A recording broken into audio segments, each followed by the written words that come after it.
So if you're a brand, I think that the point is like niching can feel like you're being mean, but they say the riches are in the niches. It's just much easier to talk to people when you know who you're talking to. Yo, what's going on, everybody? Welcome to the Unstoppable Marketer podcast. With me, as always, is Mark Goldhart. Mark Goldhart, how are you?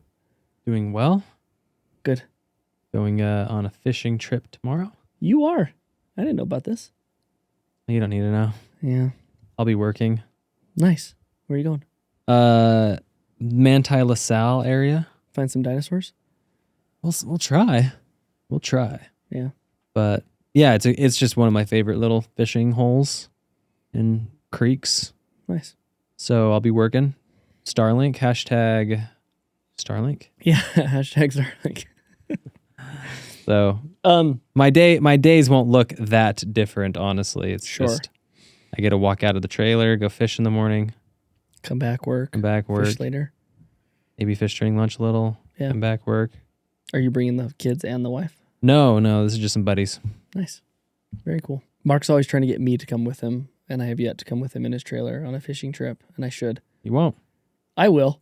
Scared. A little nervous of the Scared wilderness. is the right word, yeah. I don't do well the mountain outdoors. lions. Yeah. There are mountain lions in this area, and people have been stalked. So you do have to. Oh, yeah. You have to carry some Protection. firearms. Yeah. Just in case. Well, we got a shorty podcast today. A quickie. Quickie. Yep. Everyone loves a quickie. So That's what I've heard. let's do a quick refresher. So last week, if you listened, we broke down the Sydney Sweeney ad that everyone's discussed and talked about. And so naturally, 7 days later, I have to be like, okay, what's going on with this? Like, what's the repercussions?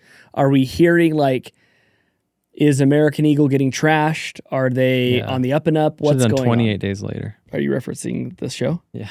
Okay.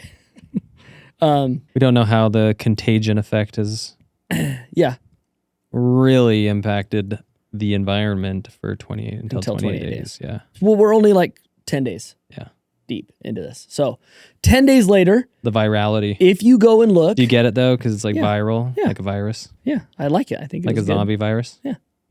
I think it was good. So 10 days later, search volume is still at an all-time high. It's dipped slightly. If you're looking at Google Trends, and I will send this over to you so you can kind of look at the Google trend. Peaking. But it's still, where's my Google? There we go. But as you can see in blue, it's still there. Sydney Sweeney. And that's me looking at American Eagle, not Sydney Sweeney. Okay. The brand. But a couple things have happened since then. Okay. Old Navy and Abercrombie have kind of responded back to this ad. Okay. And they have created what I would deem as a more inclusive ad from what I think we should take a step back though. Can we? Shall we? Please. Irregardless of how it was perceived. And I get it, intentions don't always matter, Sure. You can still offend somebody without intentionally doing so. What their what their clapbacks are is simply taking what they viewed as the negative reception of the Sydney Sweeney ad. Yes. And taking the negative angle of how you might interpret it. Yeah. And coming back with a positive spin on that. They weren't really calling out. They were kind of calling out American Eagle, but it wasn't super direct. No, but it for sure was intentional. Yes, but it was intentional. So just lay that out there, right? They are basically saying, okay, how can you take the American Eagle ad negatively? Yeah. Which some people took it negatively because they felt like it was exclusive and racial. Right. Yeah. Racially driven. Right. So they came because of the reference of jeans. Yes. So clearly it's just a play on jeans. Or jeans. And the fact that Sydney Sweeney is the hottest female actor. When I say hottest, I don't necessarily mean physically really, the hottest. Should we rank the female actresses? I bet that she is the most talked about female actress from a beauty perspective right now. At least top 3. I have no idea. She is, she's obviously the hottest name. Yeah, 100%. I'm trying to think of... At least actress-wise, I would think. Maybe when we were growing up, I don't even know. I would say what Alicia what, Alicia Silver something? She was a pretty hot name for Bennett. Alicia Silver Or Jessica something. Alba. Jessica Alba when we were younger, yeah. Would have been She was there. like the thing Yeah, I would think so. for a couple of years. They kind of come and go pretty quick, but yeah, she is the thing. unless you're like a Beyonce and you have kind of like this staying power because of, Sure. So anyways, back to this. They create an ad that is inclusive from a diversity in like skin tone color as well as body size. Okay. So both Abercrombie and Old Navy. Which goes back to like this idea that some people took that as a negative. Right. Not a negative, but like they're not being body positive. Yeah, this is what was negative about the ad, is that you didn't include everybody. Yes. Right? They wanted it to be inclusive, okay? So I'm looking at Google Trends, and I've just typed in American Eagle, Abercrombie, and Old Navy. And American Eagle over doubles Old Navy and triples the search volume for Abercrombie. Well, has Abercrombie and Old Navy gone up? Barely. Old Navy did a little bit for like a couple days, and then it's gone back to virtually about the same. Abercrombie barely went up. To be fair, though, Old Navy's was a lot more direct. Like theirs was much more focused. Okay. But I also, something that was also really interesting was Dunkin' Donuts. They did the inverse, and they like doubled down on what American Eagle did. Like with a hot dude. Yeah. I don't know who the guy is. I think he's some sort of TikTok dude. He looks very Gen Z. He's very handsome. Yeah, Gen Z, handsome. Looks like a model. Has the alpaca fluffy hair. Yeah. You know? And they double down on his genetics and being the king of summer, and it like alluded to a specific drink. So now Dunkin' Donuts, like there, let's see actually. If I get rid of, it's hard to, let me remove everybody and just look at Dunkin' Donuts, because sometimes when you have like a ton of search volume and somebody else has smaller volume, the reason why I like talking about this is because not so much to analyze the Sydney Sweeney ad and, going down all the meta on that. This is the problem with like trying to chase trends. Okay. What is you're always too late if you're chasing trends. So like if you're always trying to hop in on a trend, like the, Old Navy, like even if you're trying to like take the other angle or whatever it is that you're trying to do, it's just like once the trend is lifted. Yeah. And it's never going to be as good as it's just what the original person did. You got to come up with your own unique thing. And I also don't want to like lose sight of the fact that like there's a good chance that Old Navy and Abercrombie didn't hit off great because they didn't hire a Sydney Sweeney. Like, part of this is the Sydney Sweeney effect. So an influencer effect. Totally. Like a recognizable face that everyone knows doing something that was supposed to be perceived, at least by some people, as funny or, Yeah, others controversial. Or cheeky would be the better way of saying that. But well, here's, I think, an interesting thing, and this conversation can get a little risque, so let's just like, let's put that out there, right? Right. So American Eagle, Abercrombie, Hollister, back in like the early 2000s, they were the it brands for clothing, especially for like younger high school, college teenagers. Okay? Yes. That's a fact. 2005, 2006, that is what my wardrobe, or at least what my mom wishes my wardrobe was littered with. Yeah. Okay? My sisters, that's where they shopped. And then over the years, Abercrombie has become nothing. So what happens with a lot of these brands is you have a brand who takes off, and they dive into like a very specific niche group. So for example, Abercrombie, American Eagle, Hollister, it's kids. It's good-looking kids. Like that's just how it is. That's not me being creepy. That's what they went after. Like if you look at Abercrombie's marketing, it was like, I remember going into Las Vegas, the Abercrombie in Las Vegas, and there was like teenagers shirtless out front of their store and people taking pictures with them. Like guys with six packs taking pictures. My wife worked at Abercrombie, same thing. There was always a guy model shirtless and people were taking pictures. Like it's what their niche was. And then what did they do as they got so big? They started to market to everybody. Oh, let's get kids, let's get adults, let's go for everybody. And what ended up happening to those guys? Like you said, nobody's really heard of them for a while. Like they've kind of been done for the last 10 years. Yeah, and they might have been part of a cyclical thing too. Let's look at like Lululemon. Okay, Lululemon, same thing. How did they get started? They got started with yoga moms. Yes, but there's I don't know if a lot of people know what the CEO said, talking about what you're talking about. What am I talking about? Well, the CEO of Lululemon basically said there were certain kinds of body types that he did not want. Totally. Yeah. But then at the beginning stages of Lululemon. Yeah. But then Lululemon all of a sudden starts creating product for who? Everyone. Men, everyone. Women, all sizes, right? They start to become what the world deems as inclusive. But now is Lululemon in the discussion for the top leading athletic wear brand anymore? Would you, I mean, anecdotally, let's look at like data. Like when was the last time you shopped at Lululemon? 10 years ago. Yeah, I haven't bought something for Lululemon in forever. But Vuori, right? Vuori is the top dog. You've got like the Rones.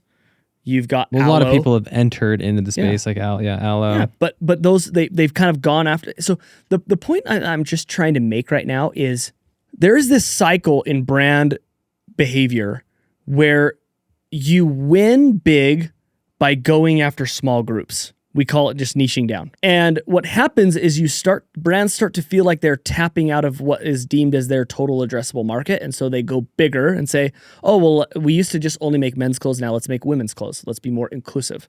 Oh, we used to only make small through extra large. Now let's make extra small through triple XL. Mm-hmm. Let's be more inclusive, right? So there's this conversation about inclusivity.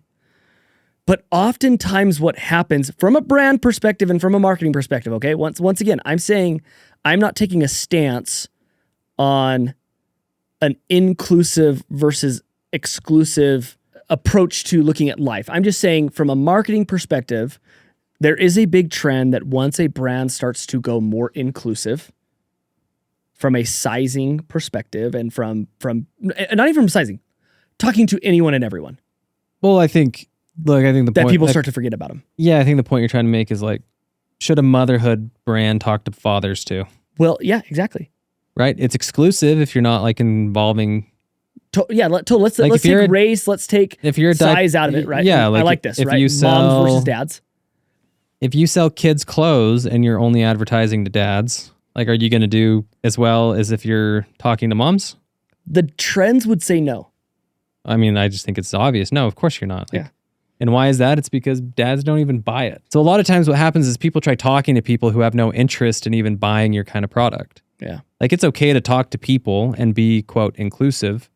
But at the same time, like you don't have to talk to everyone because not everyone's interested in you. And what's your brand ethos? Like what are you actually a part of? Like that doesn't mean you dislike or don't like certain people or whatever. Yeah. But, and like, so obviously we're not talking about excluding people on terms of like you should never exclude based off of things like race, but in marketing you should definitely exclude based off of things like age and gender skills, personal skills. preferences. So yes, as a marketer you're always going to exclude, period. Yes, it's just yeah. And now you can get to the point where you're a Nike and you can do more things across, like, because Nike's just huge, right? Like, they're such a big company. Yeah.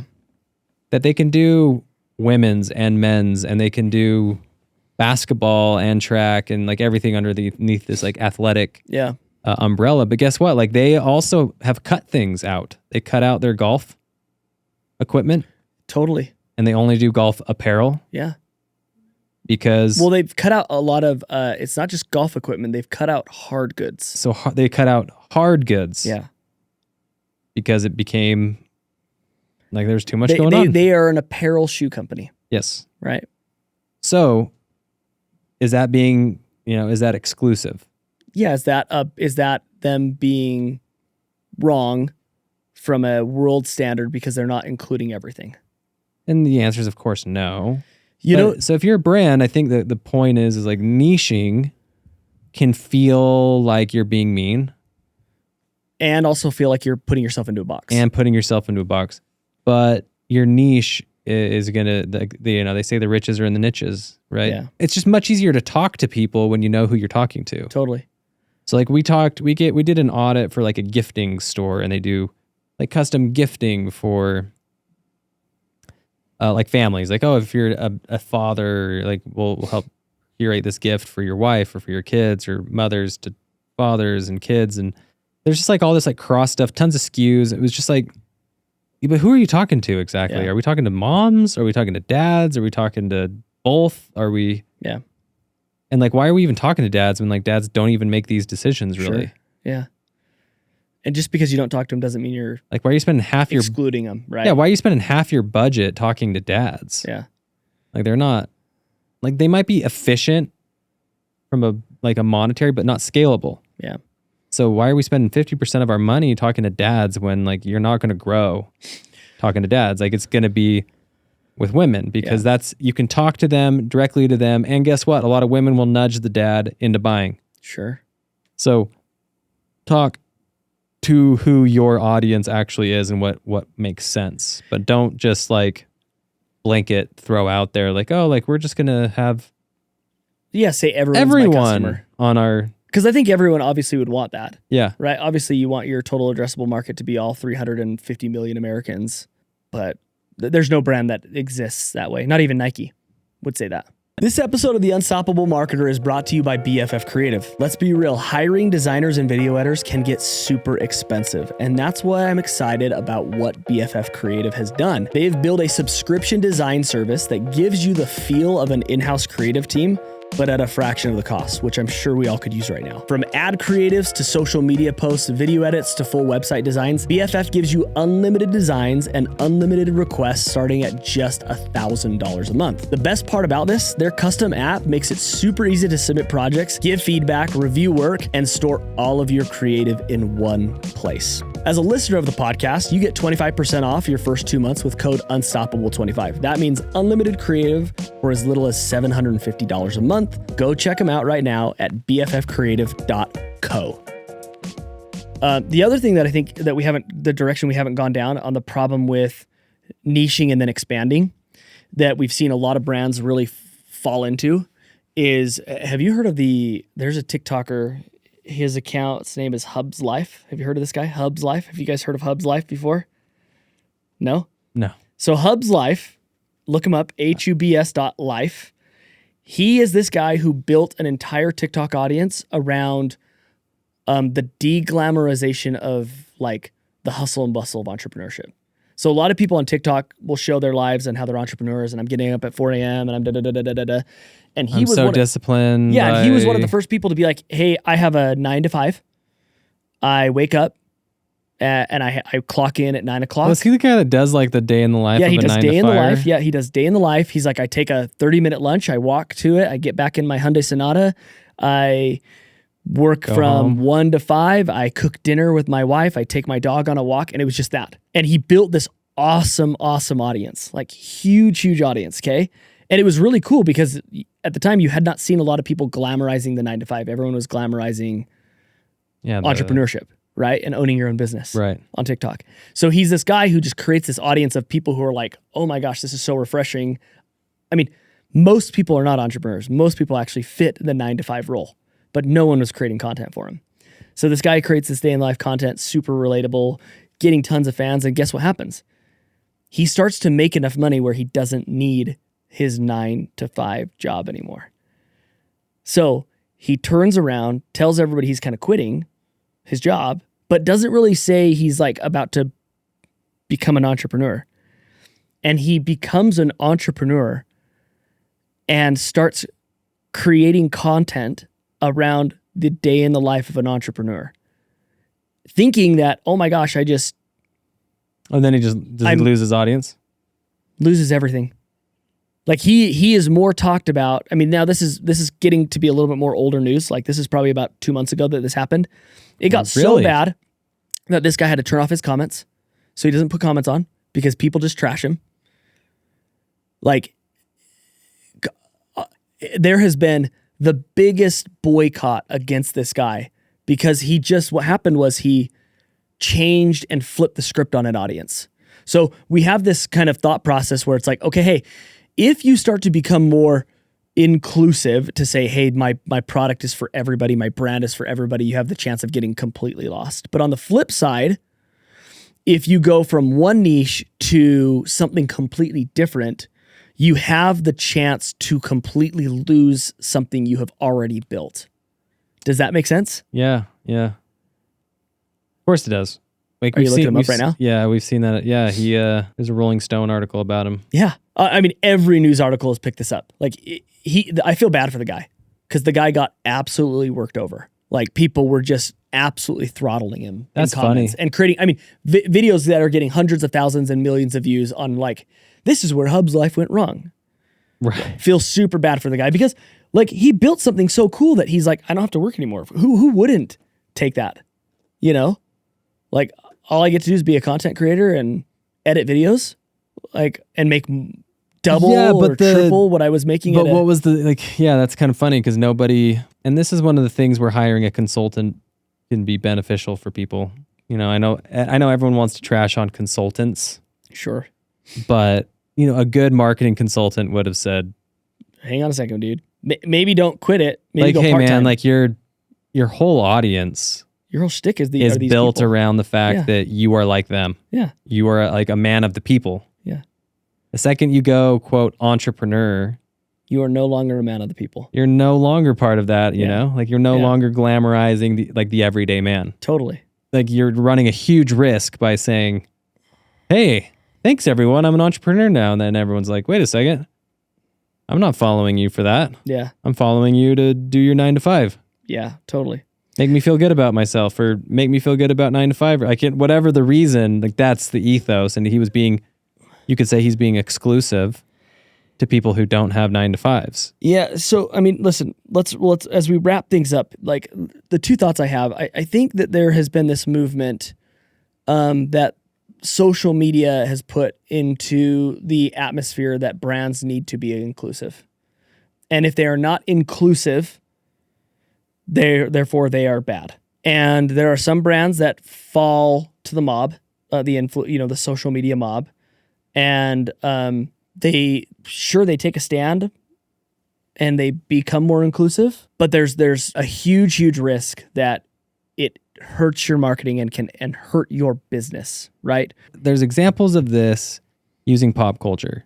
So, like, if you take rap, especially rap from the 80s and 90s, and like, let's like go back to like NWA. Yeah. Like NWA and Ice Cube and all these guys, like they weren't writing songs to appeal to white people. Yeah. Right? They were writing songs specifically for their peers. Yeah. Their group. Sure. For their communities. the Black American. Yeah. That could relate to their experiences. Yeah. And they didn't. And they never stopped, right? They used their specific kind of verbiage and language, and they didn't like bend it all just to appeal to the bigger audience, a wider audience, which would have been to everything. Yeah, the white audience in America, right? Yeah. But over time, they became mainstream. Yeah, but they didn't really change who they were, right? Like they stayed pretty consistent. Like Snoop Dogg, I think Snoop Dogg's kind of gone through more of like an adult evolution, like as he's gotten older. Yeah, but he's still Snoop Dogg. Yeah, right. So I think sometimes you can look at artists and say, hey, like, did Snoop sell out and just like sell out to talking to his community and being who he was and where he's from? And I don't think he has. He just became successful. Yeah. But they stayed niche, right? Yeah. And look how big that genre got. Yeah. Like Kendrick Lamar isn't making music for me. Right. I think that's pretty obvious. If you look at me, you know he's not making music for me. Yeah. But I hear Kendrick Lamar all the time. Totally. Well, same thing with Taylor Swift, right? Yeah. Taylor Swift is not creating music for you yet. Taylor Swift is making music for females. Yeah. Usually younger, skewing younger females, going through emotions. Yeah. Through heartbreaks and romance and stuff. Like that's who she talks to. She's not talking to a 35-year-old dad of 3. Yeah. So she's not excluding me. Yeah.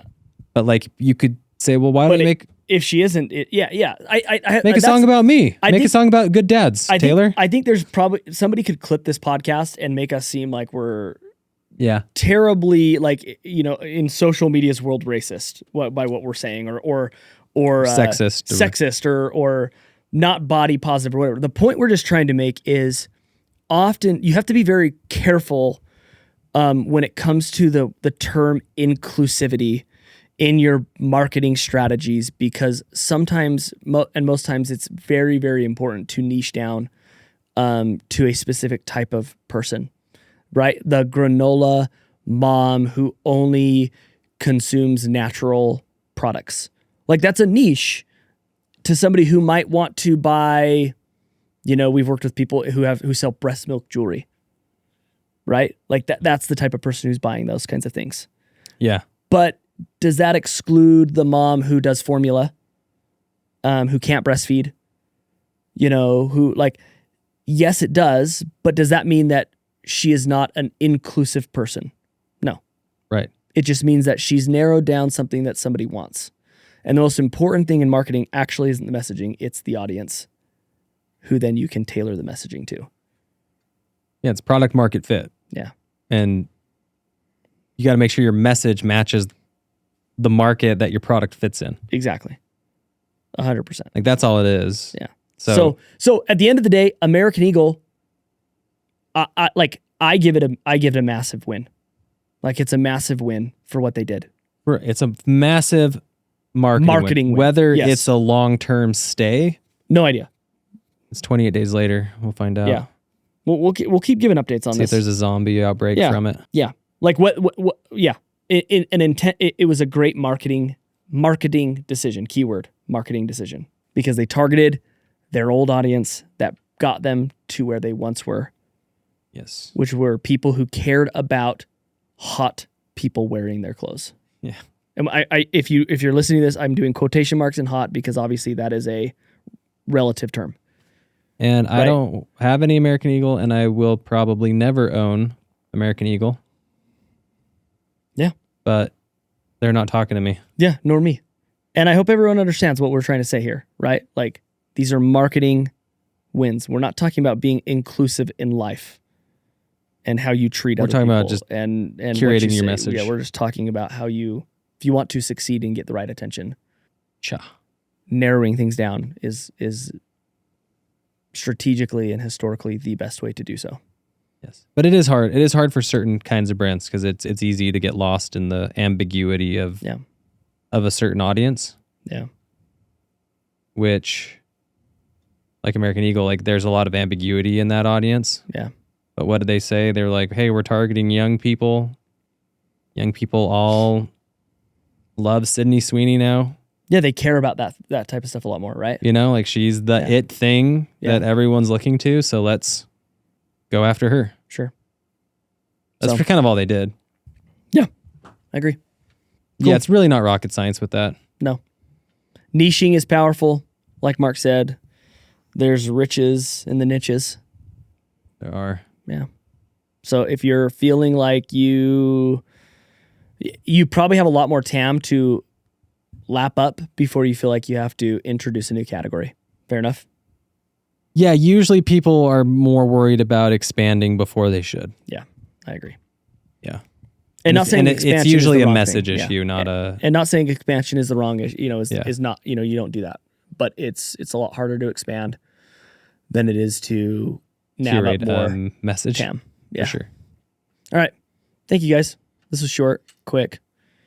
Don't clip this inappropriately either.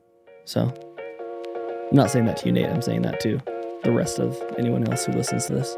All right. We'll see you guys next week.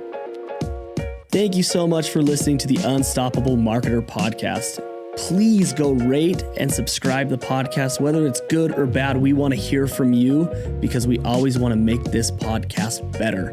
If you want to get in touch with me or give me any direct feedback, please go follow me and get in touch with me. I am at the Trevor Crump on both Instagram and TikTok. Thank you, and we will see you next week.